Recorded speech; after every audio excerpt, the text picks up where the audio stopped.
یعنی بندے کو اس کا ریٹرن ملتا ہے. یہ نہیں ہو سکتا کہ اللہ کے راستے میں خرچ کرے اور اس کا بدلہ نہ ملے. انفاق کا لفظ نفق سے بنا ہے. نفق کہتے ہیں سرنگ کو، اور سرنگ میں انسان ایک طرف سے داخل ہو کر نکلتا ہے، پھر کوئی دوسرا داخل ہو سکتا ہے. اس کا مطلب یہ ہوا کہ جو تمہارے پاس پہلا رزق ہے اس کو تم نکالو گے تب دوسرا رزق ملے گا. اس لیے فرمایا وما تنفقوا من خیر یوفى الیکم، جو تم خرچ کرو گے تمہیں اس کا بدلہ مل کر رہے گا. پھر یہ بھی فرمایا انفق ینفق علیک، تم خرچ کرو تمہارے اوپر خرچ کیا جائے گا. اللہ عبداللہ بن عمر فرمایا کرتے تھے کہ اللہ تعالیٰ اپنے بعض بندوں کو ڈاکیا بنا دیتے ہیں، دوسرے بندوں کا رزق اس کو دے دیتے ہیں. مثلاً 100 روپے اللہ اس کو دیتے ہیں. اب اللہ تعالیٰ کی ڈیمانڈ یہ ہوتی ہے کہ میرے بندے اس میں سے 2.5% جو زکوٰۃ ہے وہ تم میرے بندوں میں تقسیم کرو، جو محتاج ہیں جو غریب ہیں ان میں. اور تمہاری تنخواہ کتنی ہوگی؟ 97.5%. اللہ اکبر کبیرہ. آپ نے کبھی دنیا میں کوئی ایسا مالک دیکھا جو 2.5% تقسیم کرنے پر 97.5% بندے کو تنخواہ دے رہا ہو؟ مگر وہ بندہ خرچ نہیں کرتا، اس کو پیسے مل جاتے ہیں، وہ اس کے اوپر سانپ بن کے بیٹھ جاتا ہے اور اس کو اپنی ذات کے لیے استعمال کرتا ہے. تو صاف ظاہر ہے جب ڈاک آگے نہیں پہنچائی جائے گی تو اللہ تعالیٰ کوئی دوسرا ڈاکیا بنا لیں گے. تو اللہ تعالیٰ پھر ڈاک کسی اور طرف سے پہنچانا شروع کر دیتے ہیں. پھر اس کو فکر ہوتی ہے، بھاگا آتا ہے. حضرت ایک وقت تھا مٹی کو ہاتھ لگاتے تھے سونا بنتی تھی، آج تو سونے کو ہاتھ لگاتے ہیں تو مٹی بن جاتا ہے. ہاں جب سونا بنتی تھی تو وہ سارا تمہارا نہیں تھا، اس میں اللہ نے اپنے اور بندوں کا بھی رزق رکھا ہوا تھا. تم نے وہ رزق نہیں پہنچایا، اب تمہیں تمہاری نوکری سے معزول کر دیا گیا اور وہ رزق اللہ تعالیٰ کسی اور کے ذریعے سے ان کو پہنچا رہے ہیں.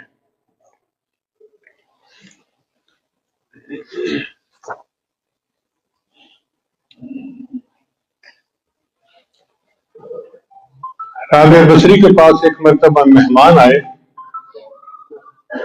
تو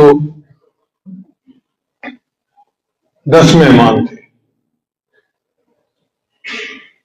گھر میں کچھ کھانے کو تھا نہیں. تھوڑی دیر بعد دروازہ کھٹکھٹایا گیا. خادمہ نے جا کے پوچھا کہ جی کوئی روٹیاں لے کے آیا ہے، اور پوچھا بنو کتنی روٹیاں ہیں؟ کہ جی 9 روٹیاں ہیں. کہنے لگے یہ میرا نہیں ہے حصہ، اس کو وہ چلا جائے. چلا گیا. اب کھانے کا وقت بھی ہو چکا تھا، مہمان بھی انتظار میں تھے. کافی دیر کے بعد پھر دروازہ کھٹکھٹایا گیا. پھر پتہ کروایا بھی کون ہے، پوچھو. اس نے کہا جی روٹی لینے آیا ہے. کتنی روٹی ہیں؟ جی 9 روٹیاں. کہ جی میری نہیں ہے، یہ کسی اور کی ہیں، لے جاؤ. اب دیر بھی کافی ہو گئی تھی، مہمان بھوک لگی ہوئی تھی. کافی دیر کے بعد پھر دروازہ کھٹکھٹایا. تو رابعہ بصریہ نے کہا کہ جاؤ دیکھو. اس نے کہا جی کہ بندہ آیا ہے کہتا ہے 9 روٹیاں. نہیں میری روٹیاں نہیں ہیں. آپ کیوں نہیں لے رہی؟ اس نے کہا اس لیے کہ صبح میرے پاس ایک روٹی تھی، سائل آیا تھا اور میں نے وہ روٹی اس کو دے دی تھی.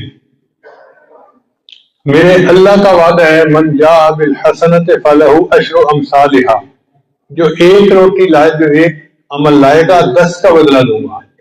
تو مجھے 10 روٹیاں ملنی ہیں، 9 نہیں مل سکتی.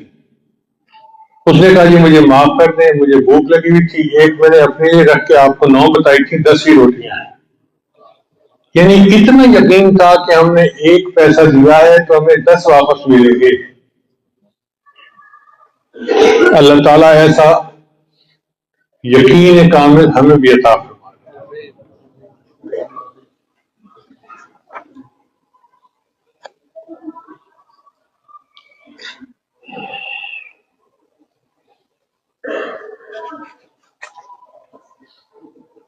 چوتھا عمل ہے دین کی خاطر ہجرت کرنا.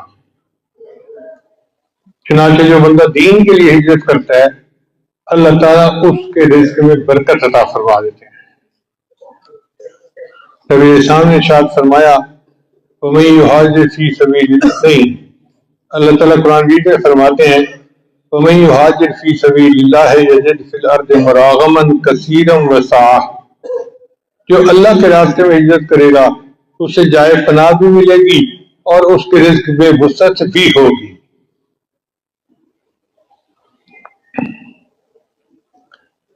پانچویں کنجی ہے تقوی اختیار کرنا۔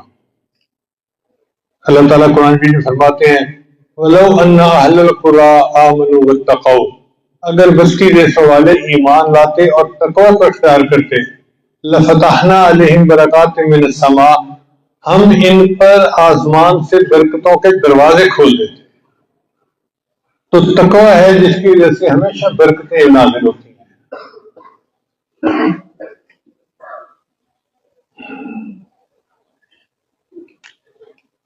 ایک جگہ اللہ تعالیٰ ارشاد فرماتے ہیں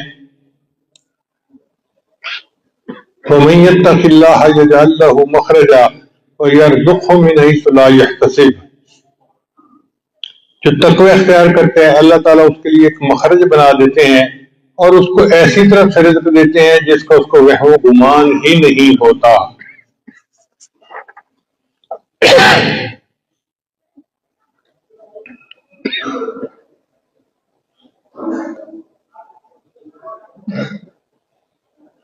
سفیان ثوری رحمۃ اللہ فرمایا کرتے تھے اتق اللہ فما رأیت تقیا محتاجا، تقوی اختیار کرو میں نے کسی متقی کو کبھی محتاج نہیں دیکھا۔ پی ایچ ڈی ڈاکٹر جو دنیا کے پڑھے لکھے ہوتے ہیں ہم نے ان کو محتاج دیکھا ہے، ہم نے ان کو در بدر ٹھوکریں کھاتے دیکھا ہے، لیکن ہم نے کبھی کسی متقی بندے کو محتاج نہیں دیکھا، اس لیے کہ اللہ ان کے لیے رزق کے دروازے کھول دیتا ہے۔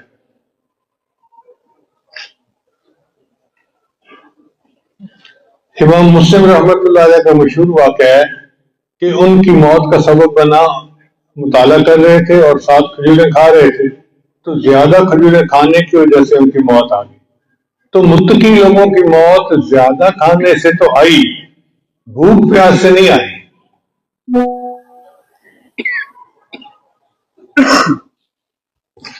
اگلی کنجی رزق کی ہے کثرت عبادت۔ نبی علیہ السلام نے ارشاد فرمایا یا ابن آدم، اے ابن آدم تفرغ لعبادتی، حدیث قدسی ہے، اللہ فرماتے ہیں اے ابن آدم میری عبادت کے لیے فارغ ہو جا، املا صدر کا غنا، میں تیرے سینے کو غنا سے بھر دوں گا، واسد فقر کا، اور تیرے فقر کو بند کر دوں گا، ختم کر دوں گا۔ تو کثرت عبادت سے اللہ تعالیٰ رزق میں فراخی دے دیتے ہیں اور فقر فاخر کو ختم